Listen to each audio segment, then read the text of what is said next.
Knock knock knock. Hello, are you ready? कहानियां है बहुत सारी और बहुत सारा है फन।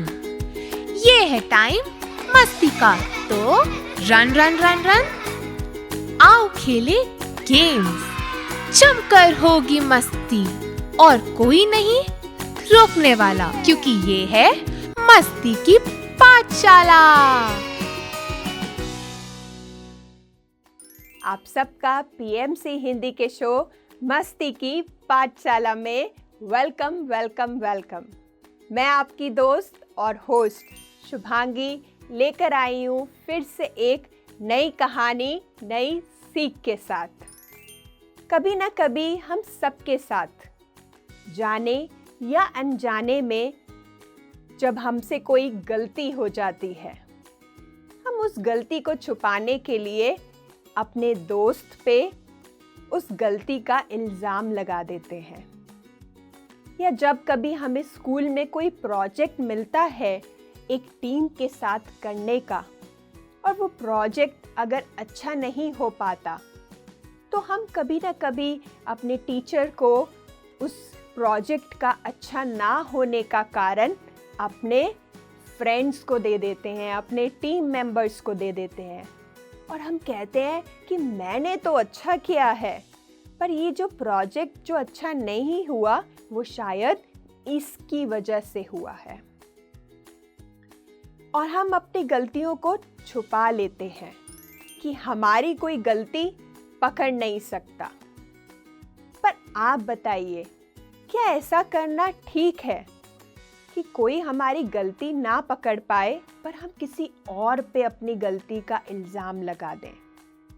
पर आप सबसे बच तो सकते हो, पर आप तेनालीराम की आंखों से बच नहीं सकते। तो चलते हैं अपने कहानी टाइम में।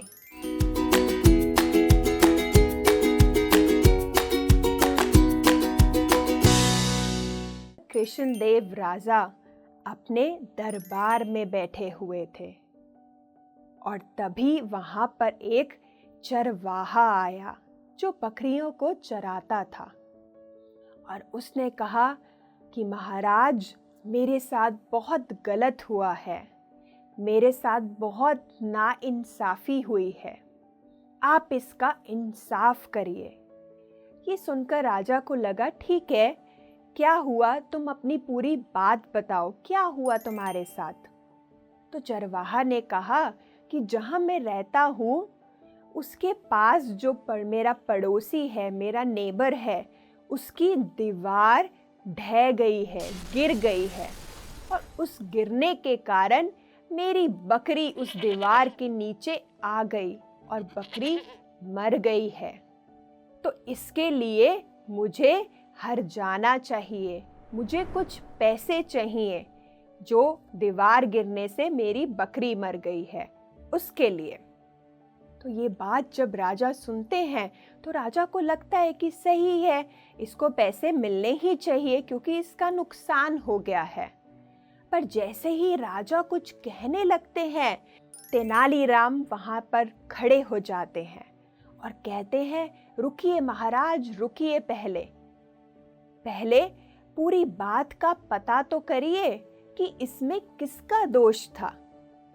ये सुन के चरवाहा को और आसपास के जो मंत्री बैठे थे और राजा भी, उन सबको बहुत अजीब लगा कि इसमें तो दोष उस पड़ोसी का ही है जिसकी दीवार गिरी है, तो इसमें क्या और कोई दोष होगा।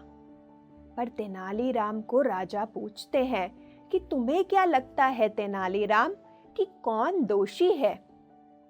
तेनालीराम कहता है कि राजा, मुझे तो अभी नहीं पता है कि कौन दोषी है, पर अगर आप मुझे थोड़ा सा समय देंगे तो मैं ज़रूर पता कर सकता हूँ कि इसके पीछे का असली दोषी कौन है। तो ये सब बात सबको सही लगती है, तो राजा कहते हैं, ठीक है, चलो तुम अपनी कार्रवाई शुरू करो, आप देखो कि कौन है इसका दोषी।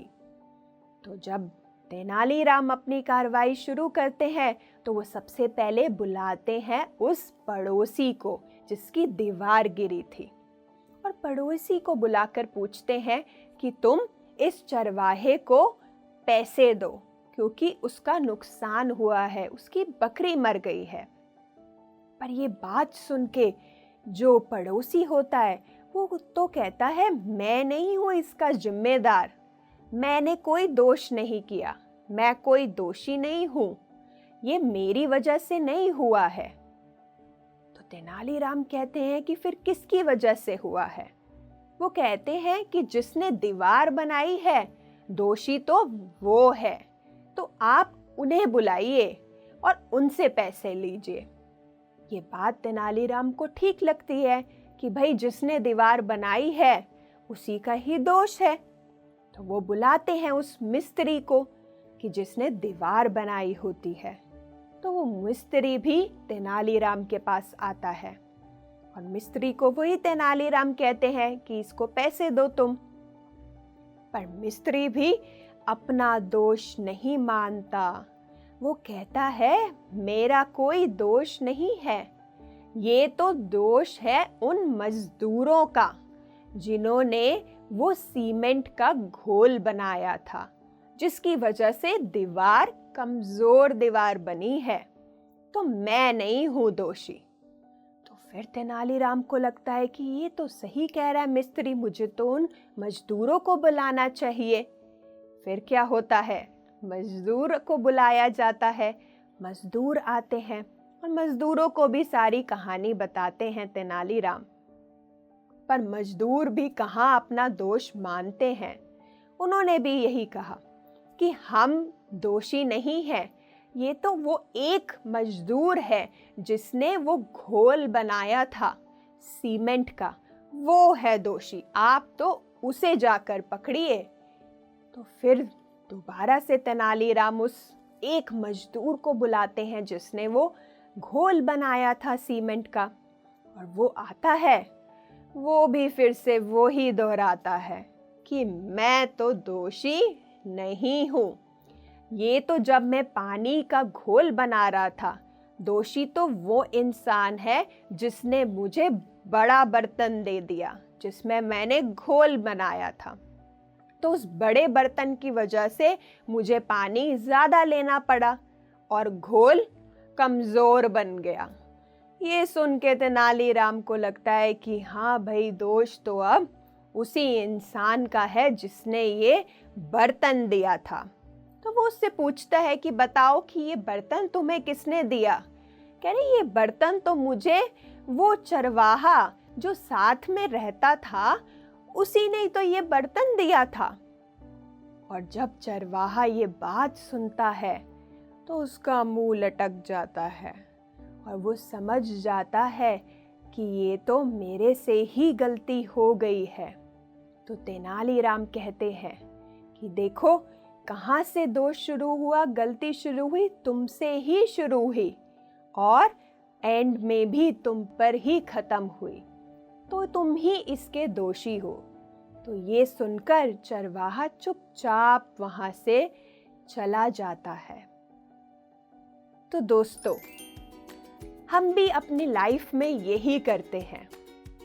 जब हमारे से कोई गलती हो जाती है जाने अनजाने में, हम उसका दोष दूसरों पे डाल देते हैं। जैसे कि स्कूल में हमें कुछ होमवर्क करने को मिलता है तो हम क्या कह देते हैं कि मम्मी ने होमवर्क नहीं कराया, या मम्मी पार्टी पर चली गई तो मैं नहीं होमवर्क कर पाया। तो क्या है, हमने अपनी रिस्पॉन्सिबिलिटी ही नहीं ली और हमने सारा ब्लेम मम्मी पापा पे डाल दिया या अपने दोस्तों पर डाल दिया। पर फ्रेंड्स, ये हमारी लाइफ है, तो हम इस लाइफ के खुद रिस्पॉन्सिबल पर्सन हैं। हमें अपने लाइफ की खुद रिस्पॉन्सिबिलिटी उठानी है। जब हम अपने लाइफ की पूरी रिस्पॉन्सिबिलिटी उठाते हैं तो हम क्या अपनी पावर में आते हैं। अगर हम ब्लेम करते हैं कि उसकी वजह से नहीं हो पाया, तो क्या है, हम अपनी पावर है वो किसी और को दे रहे हैं। हमें लग रहा है कि हम तो वीक है, वो हमसे ज़्यादा पावरफुल है, पर हम भी उतने पावरफुल हैं जितने दूसरा जन है। तो हमें अपने लाइफ की पूरी रिस्पॉन्सिबिलिटी उठानी है।